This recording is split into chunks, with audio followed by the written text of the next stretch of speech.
매매도 전세도 월세도 다 오른다고요? 최근에 이런 기사들이 많이 보입니다. 하지만 중구는 다를 수 있다고 생각하는 분들도 있는데요. 2017년 입주한 수창동의 대구역 센트럴자이 전용 84 거래를 보시면 7월 29일에 101동 15층 물건이 3억 2천에, 20일에는 22층 물건이 3억 2천에 계약이 되었습니다. 불과 2개월 전에 2억 중반 계약도 나왔는데 이젠 3억 초반으로 훌쩍 올라와 버렸는데요. 네? 다음 거래는 3억 5천 될 것 같다고요? 사실 저는 조금 다르게 생각합니다. 그런데 저희가 더 걱정하는 건 가격보다 전세입니다. 특히 이 단지는 전세 매물이 사실상 씨가 말랐는데요. 현재 기준으로 단지 통틀어 전세 매물이 한 개 있습니다. 이래서 중구도 전세 흐름을 잘 보셔야 하고, 이런 이유로 최근에 월세 흐름도 심상치가 않은데요. 최근에 대구역 센트럴자이도 월세 거래가 제법 늘었고 조건과 보증금 고려했을 때 부담도 늘고 있습니다. 그래도 아직은 여유가 있는데요. 혹시 중구에서 전세나 매매를 알아보고 계시다면 연락 주십시오. 현재 나온 매물과 최근 가격까지 비교해서 설명드리겠습니다. 사실 저희는 대구 중구 전세가가 이번 이사철에 더 오를 가능성이 높다고 보는데요. 왜냐하면 요즘은 전세가 없으면 반전세라도 계약하겠습니다 하시는 분들이 정말 많습니다. 전세 물건이 부족하다 보니 이런 선택을 하는 분들이 늘고 있기 때문인데요. 물론 금리 상황에 따라 반전세가 더 유리한 경우도 있습니다. 그리고 신축 공급이 부족하거나 학군 수요가 꾸준한 지역에서는 충분히 가능한 선택이고, 최근에는 주식 투자 자금을 확보하기 위해 반전세를 선택하는 분들도 적지 않은데요. 그런데 저는 이 부분이 가장 걱정됩니다. 반전세를 선택하면 매달 현금이 계속 빠져나가기 때문에 생활비 부담이 커지고 자산을 모으는 속도도 느려질 수 있기 때문입니다. 그래서 실제로 그런 사례를 많이 봤기 때문에 선생님은 조금 더 신중하게 판단하셨으면 좋겠는데요. 그리고 여기서 더 중요한 건 집주인의 수익률입니다. 반전세와 월세 계약이 늘어나면 임대 수익률이 좋아지고 그 흐름이 결국 매매에도 영향을 주는데요. 실제로 2024년 입주한 동인동 힐스테이트 동인센트럴 전용 84는 7월 27일 5억 5,800에 거래되면서 평균 가격도 조금씩 올라가고 있습니다. 보유세 때문에 떨어질 것 같은데요. 월세 살다가 싸게 나오면 사면 되지 않을까요? 이런 질문 주시는 분들도 있는데요. 물론 그럴 수도 있습니다. 그런데 저는 전월세 시장도 자세히 보셨으면 좋겠습니다. 현재 전세 매물은 3억 2천짜리 한 건뿐인데요. 아직은 부담이 크지 않아 보일 수도 있지만 지금처럼 전세 물건이 부족한 흐름이 이어진다면 결국 전세 가격도 조금씩 올라갈 가능성이 있다고 보고 있습니다. 이런 가격 흐름도 참고하시고, 이 단지 매물 정보 궁금하신 분은 화면의 번호로 연락 주시고, 참고로 대구 중구는 거래량과 KB 지수가 민감하게 움직이고 있어서 수요는 꾸준한 지역이라고 보고 있습니다. 그래서 저희도 지금은 중구를 관심 있게 보시라고 말씀드리지만 아무 단지나 선택하시라는 뜻은 아니에요. 특히 지금은 전세가와 거래량을 꼭 함께 비교하셔야 합니다. 실제로 2023년 입주한 남산동 청라힐스자이 전용 84는 7월 30일 20층이 3억 7천에 전세 거래되면서 평균 전세 가격이 조금씩 올라가고 있고 매매와 월세도 함께 움직이는 모습입니다. 왜 이런 현상이 나타날까요? 결국 전세 매물이 부족하기 때문입니다. 불과 1년 전만 해도 전월세 물량이 지금보다 훨씬 많았고 가격도 충분히 조율할 수 있었는데, 최근에는 전세 매물이 줄어들면서 전세뿐 아니라 매매까지 영향을 받고 있는데, 실제 상담을 해보면 전세금을 5천만 원 올려달라고 합니다. 그럼 지금이라도 사야 하는 거 아닌가요? 이렇게 고민하시는 분들도 많습니다. 하지만 저희는 분위기만 보고 결정하시지는 않았으면 좋겠습니다. 오히려 장기적인 시장 흐름과 선생님의 현금 여력, 앞으로의 계획을 함께 보시는 것이 더 중요한데요. 왜냐하면 부동산은 결국 상승과 하락을 반복하기 때문입니다. 그래서 지금은 4년 이상 실거주한다는 기준으로 접근하시는 걸 추천드리고, 만기 시점, 보유 현금, 대출 가능 금액, 그리고 입주 후 생활비까지 조금 보수적으로 계산해 보시고 결정하시길 권해드립니다. 그럼 지금 대구 중구는 왜 이런 흐름이 나타나고 있는지, 앞으로 어떻게 접근하는 것이 좋을지, 거래량과 주요 단지 가격을 함께 보면서 설명드리겠습니다. 도움이 되시면 구독도 부탁드릴게요.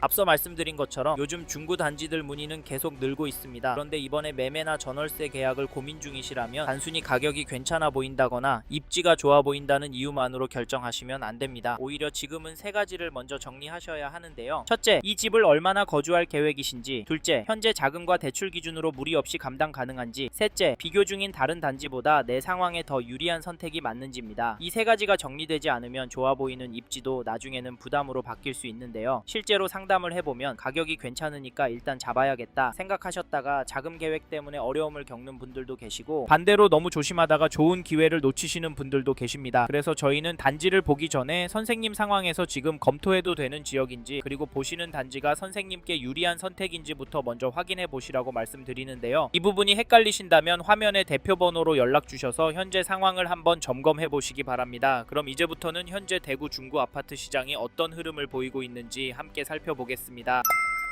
최근에 대구 중구 집값에 대해 불안하다는 이야기와 데이터들이 많이 보입니다. 중구의 아파트 거래량을 보시면 5월에는 125건 계약이 나왔고 4월에는 178건 계약이 나왔습니다. 1월에 최고점 찍고 수그러들었다가 다시 늘어나고 있는 추세인데요. 조만간 거래도 뚝 떨어질 거라고요? 물론 그럴 수도 있습니다. 하지만 중구도 실거주 수요가 꿋꿋한 지역이라 쉽게 꺾이지 않을 수 있는데요. 왜냐하면 대구 전체적으로 보이는 신축 공급 부족과 전월세 매물 부족 이슈가 더 강하게 움직이게 만들 가능성도 있습니다. 그래서 중구도 한쪽으로 치우쳐서 보시질 않으셨으면 좋겠고, 2021년 9월 입주한 남산 롯데캐슬 센트럴 스카이 전용 59 매매 거래를 보시면 6월 6일에 111동 21층 물건이 6억 6,800에 신고가 거래가 되었고 4월 27일에는 111동 11층 물건이 6억 4,500에 계약이 되었습니다. 전세 가격도 보시면 4월 14일에 103동 15층 물건이 3억 수준의 거래가 되었는데 갱신 거래가 있어서 전세가도 크게 오르는 것 같아 보이지 않기도 하지만 중요한 건 이 단지 전세 물건이 부족하다는 점입니다. 987세대인 이 단지에 전세 물건이 6가에밖에 안 나와 있고요. 매도 호가는 최근 가격이 올라가면서 평균 호가가 조금씩 올라가고 있습니다. 즉 매도 호가는 되려 오르고 있는 흐름인데요. 이 단지는 좀 더 호가가 당분간 떨어지긴 힘들 것 같은데 여기서 과연 2억 3억 떨어질 수 있을까요? 다음으로 대구 중구 전체 시장 흐름을 보여주는 KB 매매 지수도 보시면 전주에 비해서는 0.023% 상승한 것이 확인되고 전세 지수도 보시면 전주에 비해서 0.087% 올랐습니다. 중구는 매매 지수도 전세 지수도 오름폭이 눈에 띄는데요. 물론 전월세 매물은 줄고 있어서 폭등할 거라는 무서운 말들도 들리지만 저희가 봤을 때 당분간 폭등이 나오긴 힘들겠다고 봅니다. 이런 이유로 지금 중구 부동산 시장을 접근하실 때 초반부에서 설명해드린 3가지 기준이 모두 맞는 분이라면 계획대로 움직이셔도 되고 2가지만 맞는 분이라면 단지 선택을 더 신중하게 하셔야 하고 1가지만 맞는 분이라면 지금은 들어가는 시점이 아닐 수 있습니다. 만약 정밀한 검토 없이 계속 관망하고 있겠다 생각하신다면 이번 조정 기간이 지나간 이후에는 오히려 접근이 쉽지 않은 단지들도 생길 가능성도 함께 고려하셔야 합니다. 그 이유가 대구 중구도 수요가 꿋꿋한 동네이기 때문인데요. 다만 그 과정에서 전세가가 얼마나 더 오를지 이후의 스텝이 어떻게 될지까지 계속 신경 써야 하는 상황이 반복될 수 있습니다. 그리고 저희 말에 공감하시는 분이라면 지금 중구 아파트 시장을 보신다면 이 단지 흐름도 지나치면 안 되는데요. 그게 어디냐면 잠시만요. 여기까지 듣고 도움이 되셨다면 구독으로 함께 해주시면 감사하겠습니다. 댓글 상단에 있는 카카오 채널도 추가해주시면 마청풀에서 드리는 분양 정보, 급매 물건 정보도 받아보실 수 있습니다. 마청풀 카카오 채널도 추가 부탁드릴게요. 2022년 10월 입주한 중구 동산동의 청래언덕역 서한포레스트를 보시면 6월 6일에 전용 99 103동 38층 물건이 7억 6,100에 계약이 되었고 5월 11일에는 103동 33층 물건이 7억 5천에 도장을 찍었는데요. 이 단지 가격 어떻게 보십니까? 이 단지도 가격은 오르고 있는 걸로 보입니다. 대통령께서 규제 언급하고 난 이후에도 거래는 계속 나오고 있는데요. 지금 시점에 거래가 나오고 있었던 점을 놓치시면 안 됩니다. 이어지는 부동산 시장의 강력한 규제들로 인해서 대구 아파트도 떨어질 거라고 예상했지만 살짝 주춤하는 모습을 보였다가 다시 오르고 있습니다. 이런 상황에서 중구라고 싸게 팔려고 하는 매도인들이 나올까요? 나온다고 해도 더 올려서 팔고 싶지 않을까요? 그래서인지 상승세는 이어지고 있습니다. 하지만 지금과 같은 상황은 또 다른 규제로 인해 순식간에 바뀔 수도 있다는 점도 꼭 기억해 주셔야 하는데요. 그래서 저희는 청래언덕역 서한포레스트 관심 있는 분은 가격 흐름을 적극적으로 지켜보시길 추천드리고 이 단지 전세가도 살펴보면 4월 30일에 103동 4층 물건이 4억 천에 거래가 나왔고 3월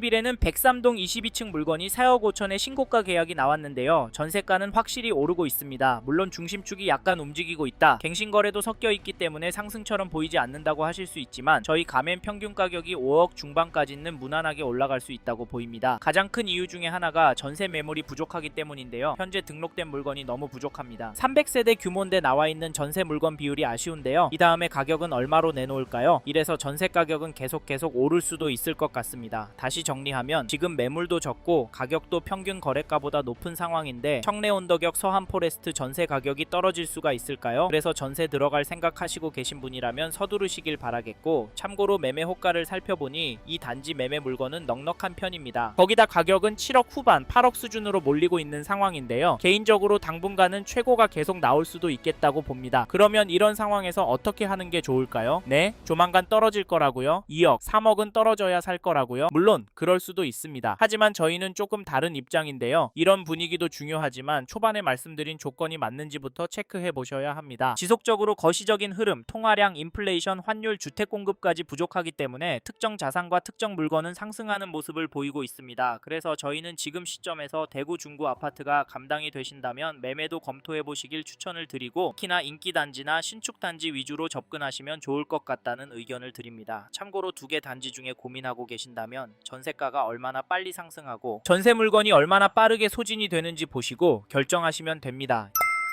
이번 영상에서 대구 중구 아파트 현황과 앞으로 어떻게 될지에 대한 저의 생각을 말씀드렸습니다. 관심이 가신다면 영상이 끝나고 이 지역에 대해 좀 더 검색해 보시길 바랍니다. 이번 영상에서 언급된 내용들에 대하여 좀 더 궁금하신 내용이 있으시다면 댓글로 남겨주세요. 최대한 빠르게 답변을 드리도록 하겠습니다. 다음 영상에서도 부동산 투자에 도움이 되는 정보 나누어 드리도록 하겠습니다. 구독과 좋아요 그리고 알림 설정 부탁드립니다. 감사합니다. 좋은 하루 보내세요.